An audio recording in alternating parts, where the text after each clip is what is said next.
ফ্লাইটটা যখন ডিসিশন হয় জাপানের এটা বোর্ডের একটা ডিসিশন, বোর্ড সাব কমিটির থেকে ডিসিশন হয়ে এটা বোর্ড ডিসিশন নেয় যে আমাদের প্রতিটা ফ্লাইটে খুব বাজেভাবে লস হচ্ছে। তো আমরা ওর পরেও আমরা বেশ কিছু কাজ করেছি যে ওইটাকে প্রফিটেবল কতদূর করা যেতে পারে।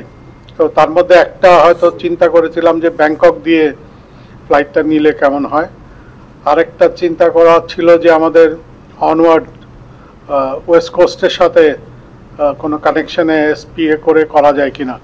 তো দুইটার বেলায় আমরা দেখেছি যে এসপিএটাতে যেই পয়সা আমাদেরকে জাপান এয়ারলাইন্সকে দিতে হবে সেই পয়সা ওরা যেটা চাচ্ছে আমাদের কাছে নারিটা টু ধরেন লস অ্যাঞ্জেলেস, সেটার যে দেওয়ার পরে আমাদের রিটেনশন কিন্তু অসম্ভব অনেক কম, যার জন্য এটা কোনো কাজ করছে না।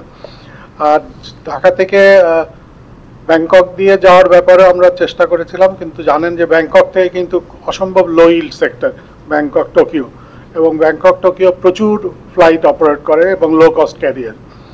তো যার জন্য ওইখানে যে প্রাইসিং, ওখানে যে কার্গো ইত্যাদিতে আমরা ওইটা ব্যাপারে আমরা আর আগাইতে পারিনি, ফলে বোর্ড ফাইনালি ডিসিশন নিয়েছে যে এটাকে আপাতত সাসপেনশন করবে 1 জুলাই থেকে।